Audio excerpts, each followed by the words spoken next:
Hello guys, current affairs funda में आप सभी का स्वागत है। मैं हूं आपके साथ अभिषेक शर्मा। कई टाइम से एस्पिरेंट्स की रिक्वेस्ट आ रही थी कि बैंकिंग अवेयरनेस कोर्स सर आपको शुरू करना चाहिए, और हमारा भी कहीं ना कहीं ये उद्देश्य था कि इस बार हम बैंकिंग अवेयरनेस कोर्स शुरू करेंगे।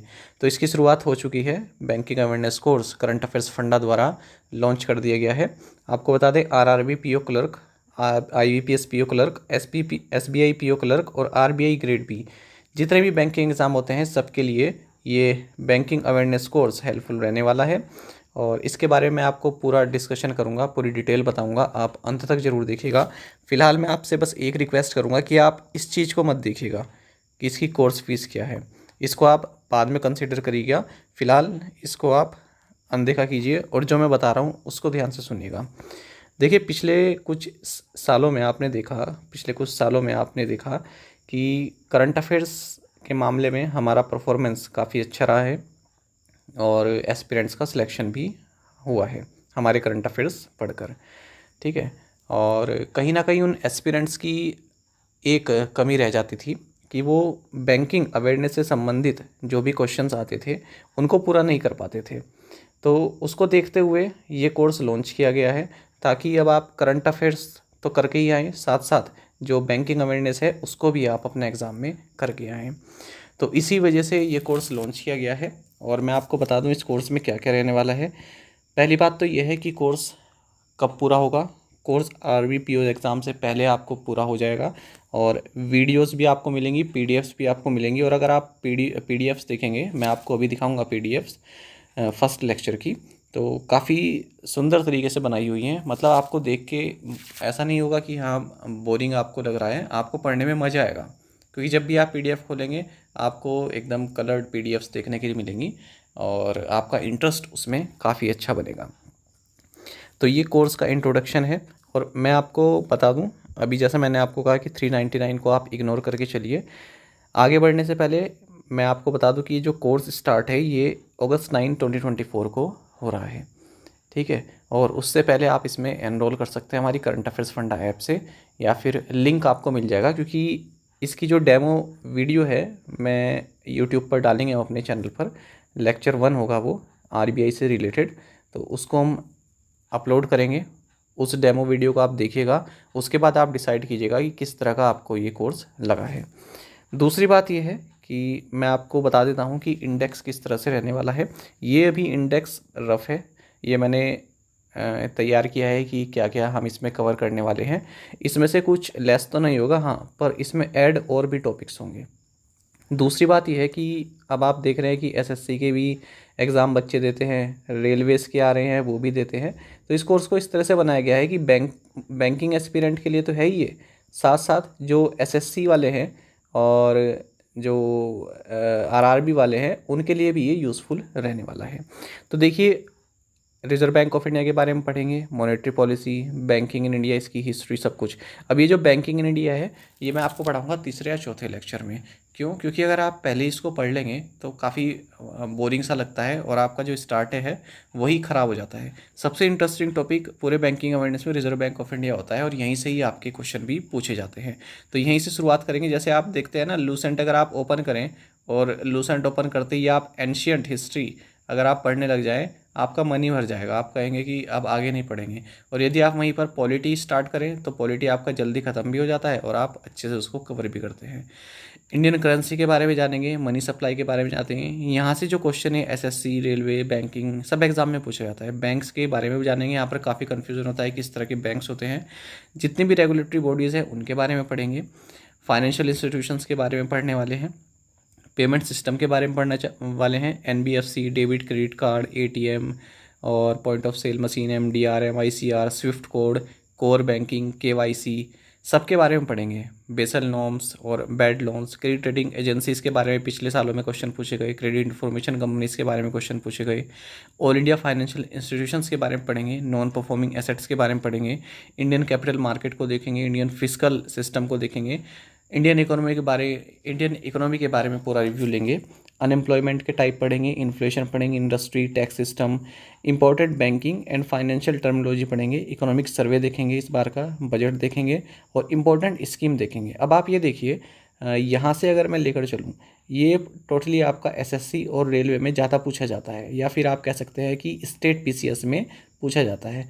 तो एक कोर्स में आपकी कई सारी चीज़ें कवर हो रही हैं। जिसे बैंकिंग पढ़ना है उसके लिए पूरा पैकेज तो है ही है बैंकिंग का, पर जो एसएससी या रेलवे का भी देते हैं बैंक के साथ साथ, उनको भी इस कोर्स से काफ़ी हेल्प मिलने वाली है। तो जैसा मैंने आपको बताया कि ये जो इंडेक्स है इसमें अभी और भी टॉपिक ऐड ऑन होंगे और होते जाएंगे। जैसे जैसे आरबीआई मान लीजिए कोई रूल चेंज करता है तो उसमें ऐड ऑन होंगे। दूसरी बात, इसमें मैंने क्या किया है ना कोर्स में, अब जैसे मान लीजिए आरबीआई का कोई टॉपिक आया या फिर एसबीआई का कोई टॉपिक आया, तो उसमें मैंने अब आरबीआई के गवर्नर कौन है या फिर जो एसबीआई है इसके चेयरमैन कौन है, ये मैंने इस कोर्स में नहीं बताया है। इसके लिए हम क्या करेंगे, इसके साथ एक अलग से पीडीएफ देंगे, उस पीडीएफ का नाम होगा लिस्टिंग। इसमें क्या होगा, जितने भी बैंकिंग से संबंधित पोजीशंस हैं, जो हेड हैं, उन सब के बारे में एक टेबल के फॉर्मेट में आपको प्रोवाइड करा देंगे एग्जाम से पहले। तो उसका नाम होगा लिस्टिंग, क्योंकि ये चेंज होते रहते हैं ना। अब आप आरबीआई के गवर्नर चेंज हो जाएंगे, उसके बाद क्या होगा, अब ये हमारे कोर्स में ये आउटडेट हो जाएगा। ये जो डेटा है, अगर मैं यहाँ पर रिजर्व बैंक ऑफ इंडिया के चीफ का नाम लिख दूंगा या गवर्नर का नाम लिख दूंगा, तो इसी के लिए हमने सोचा है कि लिस्टिंग नाम से एक पीडीएफ हम जारी करेंगे। उसमें आरबीआई पर कौन क्या है, और जितने भी पब्लिक सेक्टर बैंक्स हैं और प्राइवेट सेक्टर बैंक्स हैं, उन सभी में जो एमडीसी है उनकी टैगलाइन ये सब, और जो भी फाइनेंशियल इंस्टीट्यूशंस हैं या फिर जो भी जैसे नेशनल हाउसिंग बैंक है, इसके चीफ हाल ही में नए बने हैं तो वो कौन है, ये सब लिखा रहेगा उस लिस्टिंग वाली पीडीएफ में। तो कभी कभी आपके पास ऐसा होता है कि टाइम की कमी होती है और आपको स्टैटिक पढ़ना होता है कौन क्या है, तो बस वो आप पीडीएफ पढ़िएगा लिस्टिंग की और आपका काम हो जाएगा। अब मेरी बात ध्यान से सुनिएगा, मैंने आपको कहा था कि इस चीज़ को इग्नोर करें अभी जब तक मैं आपको बताता नहीं हूँ। अब इस चीज़ को कंसिडर कीजिएगा कोर्स की फ़ीस को लेकर, क्योंकि कई बार एस्पिरेंट्स जैसे ही देखते हैं कोर्स फीस, उनके मन में एक डाउट आता है कि कोर्स फीस ज़्यादा है। अब मेरी बात आप ध्यान से सुनिएगा जो मैं आपको बताने वाला हूँ। देखिए, कई बार हमारे साथ क्या होता है, अब मान लीजिए आप लोगों ने प्री क्लियर कर लिया है और आप पहुंच चुके हैं मेंस में, ठीक है। एक स्टेप आप दूर हैं अपनी जॉब से, ठीक है। ये आपका माइंड है, आपके माइंड में दो चीज़ें चली। पहली चीज़ ये चली कि जो मैं कोर्स या फिर जो मैं मटेरियल पढ़ रहा हूँ वो काफ़ी अच्छा है। दूसरी बात, जब उसके कोर्स को लेने की बात आई, कोर्स को बाय करने की बात आई, तब आपने सोचा कि ये तो काफ़ी जो है महंगा कोर्स है, ठीक है, काफ़ी एक्सपेंसिव है या फिर काफ़ी डियर कोर्स है, ये आपने सोचा। अब मेरी बात आप ध्यान से सुनिएगा, आप केवल एक स्टेप दूर हैं अपनी जॉब पाने से, ठीक है, केवल स्टेप दूर है अपनी जॉब पाने से। अब अगर आप इस टाइम पर ये सोचेंगे कि कोर्स की फ़ीस ज़्यादा है या फिर कम है, तो आप किसका घाटा कर रहे हैं, अपना ही तो घाटा कर रहे हैं। अगर आपको कोई चीज़, कोई कंटेंट पसंद आ रहा है, तो मेरा ही मानना है जस्ट बाय इट। पर ऐसा भी ना हो कि आपकी रेंज से बाहर हो, ऐसा भी ना हो कि ये आपका जो है 5 से 10,000 रुपीज़ तक लेकर चले जाए, ठीक है।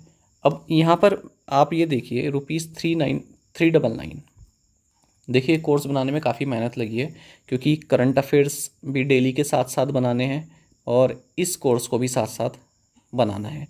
बन चुका है, 10 लेक्चर्स अपलोड हो चुके हैं या बन चुके हैं, टोटल 25 के आसपास लेक्चर इसमें रहने वाले हैं। तो आप मेरी एक बात मानिएगा, अब मान लीजिए आपने देखी कोर्स फीस 399 है, ठीक है, आपने कहा मैं तो कर लूँगा, कहीं और से कर लूँगा, कैसे भी कर लूँगा। पर आप ये तो देखिए, जो लोग कोचिंग ले रहे हैं बड़े बड़े शहरों में, दिल्ली, बेंगलुरु, ठीक है, वो लोग 5 से 10 हज़ार रुपये की कोचिंग फ़ीस दे रहे हैं, तब उनको मटेरियल पर मिल रहा है, ठीक है। अब आपके लिए क्या है, आपको करंट अफेयर्स हम प्रोवाइड कराने यूट्यूब पर फ्री ऑफ कॉस्ट वीडियोज़ हैं, जिन्हें पीडीएफ लेनी है उसका भी एक जो है छोटी सी अमाउंट आपको देनी होती है। अब ये बैंकिंग अवेयरनेस आपका छूट जाता है केवल, ठीक है, क्योंकि आप क्वांट भी कर रहे हैं, आप रीजनिंग भी कर रहे हैं, ठीक है, और आप करंट अफेयर्स भी कर रहे हैं, पर आप क्या नहीं कर पा रहे हैं, आप बैंकिंग अवेयरनेस नहीं कर पा रहे हैं। अब बैंकिंग अवेयरनेस के लिए ये कोर्स हमने लॉन्च किया है, तो हमें आपके साथ की ज़रूरत है। ये आपका करियर बना देगा, ये गारंटी मैं आपको देता हूँ। क्योंकि यहाँ से अगर आप बैंकिंग अवेयरनेस पढ़ेंगे, देखिए बहुत दिल के करीब है ये मेरे कोर्स, क्योंकि कई टाइम से मैं सोच रहा था और कई सारी बुक्स को देखकर बनाया है, विकीपीडिया को देखकर बनाया है, चैट जीपीटी से हेल्प ली है, और एक टॉपिक को कई सोर्सेज से करके बिल्कुल उसको समराइज तरीके से कर दिया है। मैं अभी आपको PDF दिखाऊंगा आगे। तो ये बात आपको समझ में आई। जब आपको कोई कंटेंट अच्छा लग रहा है तब आप उसके सामने ये मत देखिए कि उसका प्राइस क्या है। हाँ, प्राइस ये भी नहीं है कि 5 से 10 हज़ार तक चले जाए, ठीक है, क्योंकि आप एक स्टेप दूर है अपनी जॉब से। अब मान लीजिए आपने ये कोर्स लिया बैंकिंग अवेयरनेस, करंट अफेयर्स आप पढ़ ही रहे हमसे, ये बैंकिंग अवेयरनेस कोर्स लिया और आपका एग्ज़ाम हुआ, आपके लिए काफ़ी हेल्पफुल रहा। जो आपने पढ़ा था आप वहाँ से क्वेश्चन कर पाए, आपका क्या हुआ, डन, आपकी जॉब लग गई, पूरी ज़िंदगी की झंझट ख़त्म। अब वहीं आपने एक बारी को ये सोचा कि यार 399 की फ़ीस है, मैं कर लूँगा अपने आप इधर उधर से PDF लेकर, पर आपके मन में ये भी है कि कंटेंट इनका अच्छा होगा, इतना आपको पता है कि कंटेंट इनका अच्छा होगा। आप गए एग्ज़ाम देने, ठीक है, आपने प्री क्लियर किया है काफ़ी मेहनत से, अब आप मेंस देने जा रहे हैं, पर आपने यहाँ पर आपके माइंड में आ गया कि 399 में मैं नहीं खरीदूँगा, ठीक है। अब उसके बाद क्या हुआ, आप जब, मैं ऐसा नहीं कह रहा हूँ सबके साथ, आप गए एग्ज़ाम देने और जब बैंकिंग अवेयरनेस के क्वेश्चन आए तो आप उन्हें नहीं कर पाए, 1 साल आपका बेकार गया।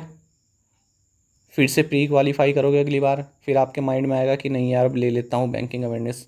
अगर आप पिछले साल ही ले लिए होते तो आप अब तक ऑफिसर बन चुके होते। आ रही है बात समझ में? तो क्रक्स क्या है मेरी इस बात का, यदि कोई कंटेंट आपको पसंद आ रहा है, जस्ट बाय इट। फिर आप ये मत देखिए कि उसका प्राइस कितना है, जैसा मैंने कहा काफ़ी हाई प्राइस भी नहीं होना चाहिए। अब आप ये देखिए कि दिल्ली में आप देख रहे होंगे UPSC कोचिंग चलती है, 1-1.5 लाख रुपए से कम उनकी फ़ीस नहीं होती है, ठीक है, तब जाकर वो ऑफिसर बनते हैं, पर पैसा पहले लगाते हैं ना, उसके बाद ज़िंदगी सेट है। आप केवल 399 या फिर 299 में इसको इतना बड़ा अमाउंट बना देते हैं कि फिर समझ नहीं आता, क्योंकि इसमें मेहनत काफ़ी लगी है, सोर्सेज चाहिए होते हैं, कई सारी बुक्स बाय की गई हैं, उसके बाद ये बनाया गया है, और भी रिसोर्सेज बाय किए गए हैं, उसके बाद ये जो है कोर्स बनाया गया है। तो इस बात को आप ध्यान रखिएगा। और दूसरी बात यह है, मैंने आपसे कहा था कि मैं आपको एक डेमो दिखा देता हूँ PDF का। तो देखिए इस तरह से हमारी PDF है, ये लेक्चर फर्स्ट है, ठीक है, RBI से संबंधित। RBI पढ़ेंगे, उसके बाद मॉनेटरी पॉलिसी कमेटी पढ़ेंगे, उसके बाद पढ़ेंगे बैंकिंग हिस्ट्री, ताकि आपका इंटरेस्ट बना रहे उसमें, ठीक है। तो चलिए देखिए PDF। सो ये लेक्चर 1 है और इस लेक्चर का नाम है reserve bank of India introduction, composition and function. चलिए देखिए आप, कितना खूबसूरत मटेरियल आपके लिए बनाया गया है, उसी हिसाब से इसका प्राइस भी रखा गया है। रिजर्व बैंक ऑफ इंडिया, पूरा कब इसकी इस्टेब्लिशमेंट हुई थी और शेयर कैपिटल इसकी कितनी है, आगे आप देखेंगे। रिजर्व बैंक ऑफ इंडिया की जो रिकमेंडेशन है, किसके रिकमेंडेशन पर की गई थी, इनिशियल इस्टेब्लिश किया गया था कोलकाता में, उसके बाद परमानेंटली मुंबई में मूव किया गया 1937 में, और नेशनलाइजेशन कब हुआ इसका, आगे आप देखिए। टॉपिक मैं आपको दिखा रहा हूँ कि क्या क्या पढ़ा हुआ है।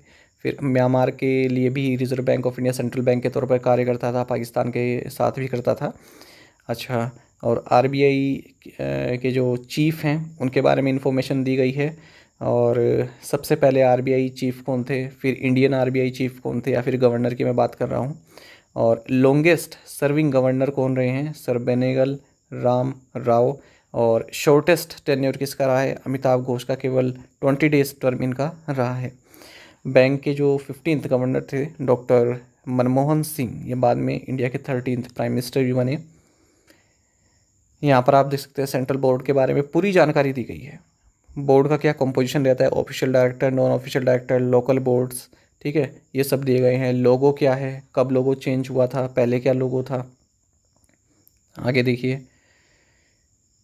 Board of financial supervision, RBI की क्या फंक्शन है पूछा जाता है, हर बारीकी चीज़ की बात की हुई है। देखिए, lender of the last resort RBI को कहते हैं, ये सबको पता है, पर किस सेक्शन में इसका डिस्क्रिप्शन हुआ है ये सबको नहीं पता है, और यहीं पर ही बैंकिंग एग्जाम में क्वेश्चन पूछे जाते हैं।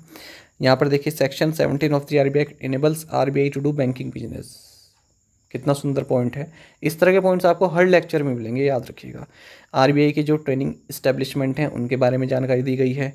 ऐसे इंस्टीट्यूट जिन्हें आरबीआई फंड करता है उनके बारे में जानकारी दी गई है। आरबीआई की क्या सब्सिडरी है उनके बारे में जानकारी दी गई है और इनको डिटेल में भी पढ़ा गया है।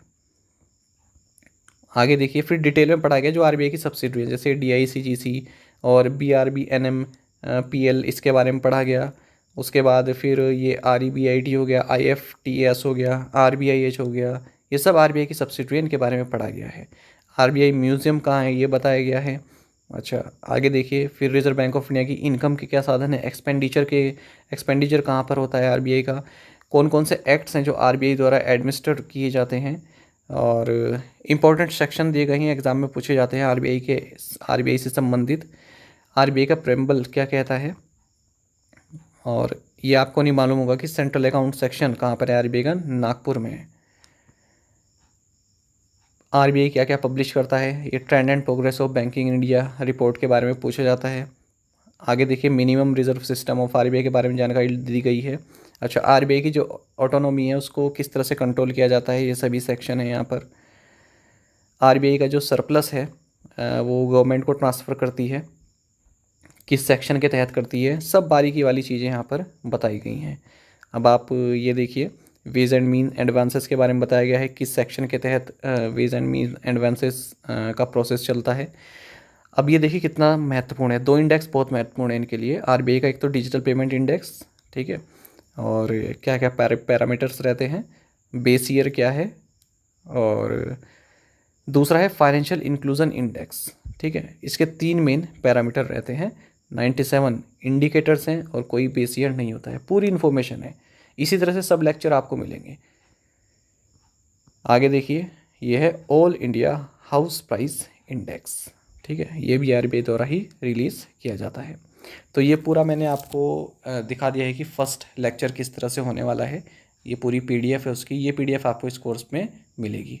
तो इसी तरह से इतनी आप देख रहे हैं कि काफ़ी ब्यूटीफुल या एलिगेंट आप कह सकते हैं पीडीएफ से बनाई गई हैं, पढ़ने में भी आपका इंटरेस्ट इसमें बना रहेगा, ठीक है।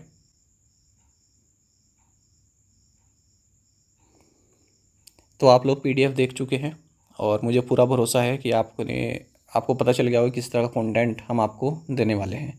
अब कोर्स से संबंधित कोई भी अगर जानकारी है तो ये हमारा कस्टमर केयर नंबर है 8448169188।